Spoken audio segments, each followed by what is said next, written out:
దానికి పూర్తి భిన్నంగా మన గౌరవ ముఖ్యమంత్రి రేవంత్ రెడ్డి గారు అత్యంత భక్తి విశ్వాసాలతోటి తెలంగాణ పట్టినటువంటి భక్తి విశ్వాసాలు ఆచారాలకు అనుగుణంగా ప్రజాపాలన ప్రతిబింబించే విధంగా నిన్న రేవంత్ రెడ్డి గారు దంపతులతో కలిసి స్వామివారికి పట్టు వస్త్రాలు రొట్టెల కలపాలు ఇవ్వడం తెలంగాణ ప్రజలందరూ కూడా ముఖ్యంగా రాముని కొలిసే కోట్లాది మంది భక్తులు చాలా సంతోషంగా ఉంది.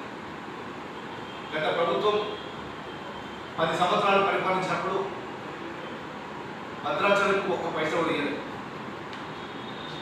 ప్రజల్లో అవమానించారు. చివరికి దేవాలయాలను కూడా అవమానించే విధంగా గత పాలన జరిగింది. అటువంటి సన్నబియ్యం పథకం కోసం రాష్ట్ర వ్యాప్తంగా రేషన్ కార్డు కలిగి ఉన్న ప్రతి ఒక్కరు కూడా వాళ్ళు బియ్యం తీసుకొని చాలా సంతోషంగా ఉన్నారు. ఈ రాష్ట్రంలో ఎక్కడ చూసినా కూడా క్యూలు కట్టి మరి ఈ సన్నబియ్యం కోసం ఎదురు చూస్తూ చాలా సంతోషంగా వాళ్ళు ఈ అరుదైన గంట నిన్న సారపాకలో ముఖ్యమంత్రి గారు స్వయంగా వెళ్ళి ఒక పేదవాడితో కలిసి భోజనం చేయడం ఈ రాష్ట్ర చరిత్రలోనే అత్యంత అరుదైన అపురూపమైన ఘటనగా తెలంగాణ ప్రజలు చూస్తున్నారు. గతంలో ముఖ్యమంత్రి చంద్రశేఖరరావు గారు వాళ్ళ గడిలకు వెళ్ళాలంటే, ప్రగతి భవన్కి వెళ్ళాలంటే ఆనాడు పారిశ్రామికవేత్తలో బడా కాంట్రాక్టర్లో వెళితే ఆ వెండి పల్లెల్లో పంచభక్ష పరమాన్నాలు తిన్నారు తప్ప ఒక సామాన్యుడికి ప్రగతి భవన్ ఆ రోజు ఎదురు లేకుంటే ఒక సామాన్యుడికి ఒక పిడికెడు నెత్తులు పెట్టినటువంటి చరిత్ర గత ప్రభుత్వాలు లేదు. ఇక దానికి పూర్తిగా భిన్నంగా ఇక బీజేపీ కూడా సన్నాయినప్పుడు ఇక మా మాట అయిందా మీ మాట అయిందా నేను మిమ్మల్ని సూటిగా ప్రశ్నిస్తున్న బీజేపీ నాయకులు. ఈ రాష్ట్రంలో 28 రాష్ట్రాలు ఉన్నాయి, ఈ దేశంలో 28 రాష్ట్రాలు ఉన్నాయి, 8 కేంద్రపాలిత ప్రాంతాలు ఉన్నాయి.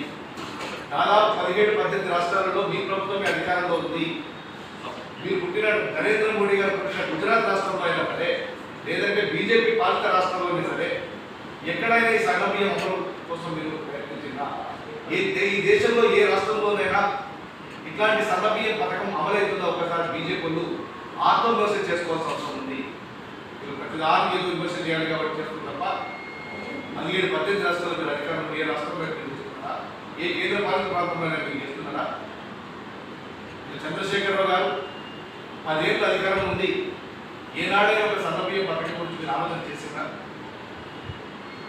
ఇలా కేసీఆర్, కేటీఆర్, హరీష్ రావు ఈ ప్రభుత్వం మీద ఒంటి కాలం మీద ఎత్తులు కదా ఏ పథకం తీసుకున్నా కూడా ఇంత పేరు దాదాపు 3 కోట్ల మందికి లబ్ధి చేకూర్చే ఈ సన్నబియ్యం పథకం గురించి మీరు ఎందుకు మాట్లాడలేకపోతున్నారు?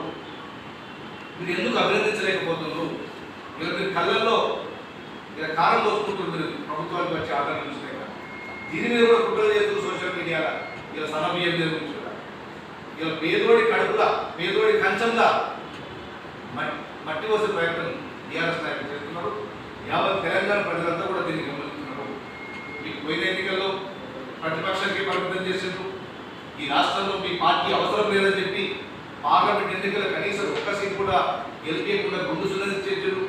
అయినా కూడా మీ బుద్ధిలో కానీ మీ ప్రవర్తనలో కానీ ఏమాత్రం మార్పు వస్తలేదు.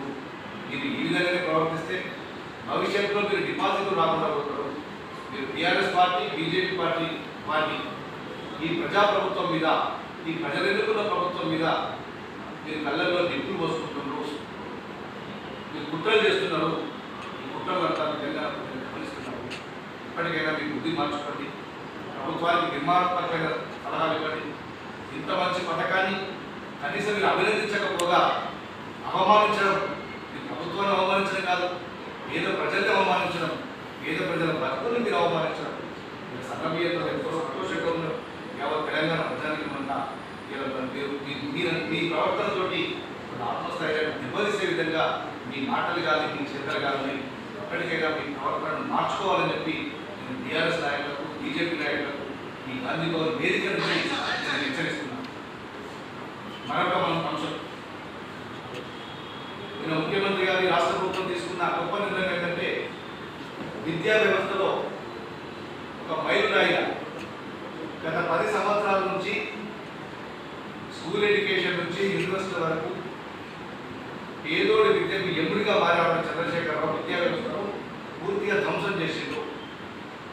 ఆనాడు ఒక టీచర్లు రిక్రూట్మెంట్ లేదు, group 1, group 2, group 3, group 4 recruitment లేవు.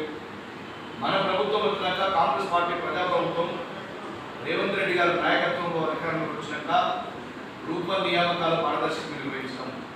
గ్రూప్ 2 ఇచ్చినాం, గ్రూప్ 3 ఇచ్చినాం, గ్రూప్ 4 ఇచ్చినాం, టీచర్ల రిక్రూట్మెంట్ చేసినాం. నిన్నటికి నిన్న మరొక మైలురాయి ఏంటంటే ఈ రాష్ట్రంలో ఉన్న 12 యూనివర్సిటీలలో అసిస్టెంట్ ప్రొఫెసర్ నియామకానికి ఈ రాష్ట్ర ప్రభుత్వం గైడ్లైన్స్ విడుదల చేస్తుంది. 10 సంవత్సరాలు వాళ్ళ అధికారం ఉండగా ఏ రోజు చేయలేనటువంటి పని మన ముఖ్యమంత్రి గారు స్వయంగా విద్యాశాఖను తానే స్వయంగా మంటలు చేస్తూ ఈ రాష్ట్రంలో విద్యారంగానికి పునర్నిర్మాణం చేసే బాధ్యత ముఖ్యమంత్రి గారు తన భుజాలు చేసుకుంటారు. దాంట్లో భాగంగా మొన్నటి వరకు టీచర్లు రిక్రూట్మెంట్ చేసినాం, బదిలీలు చేసినాం, ప్రమోషన్లు ఇచ్చినాం.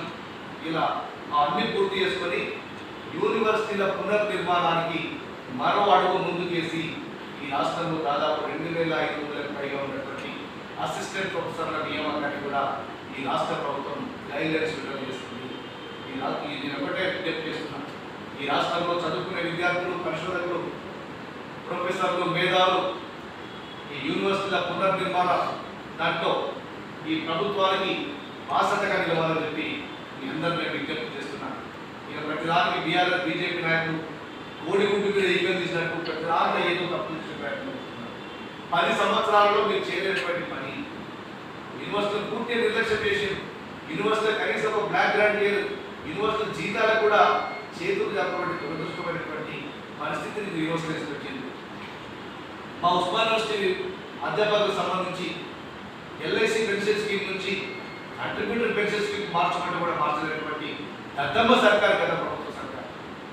ఇవన్నీ కూడా ఒక్కొక్కటిగా స్ట్రీమ్లైన్ చేసుకుంటూ ఈ రాష్ట్రంలో విద్యారంగానికి పునర్నిర్మాణానికి మన ముఖ్యమంత్రి గారికి, మన రేవంత్ రెడ్డి గారికి, ఈ రాష్ట్ర ప్రభుత్వానికి మద్దతు ఇవ్వాల్సిందిగా యావత్ విద్యార్థులకు కానీ పరిశోధకులకు విజ్ఞప్తి చేస్తున్నాను. Thank you.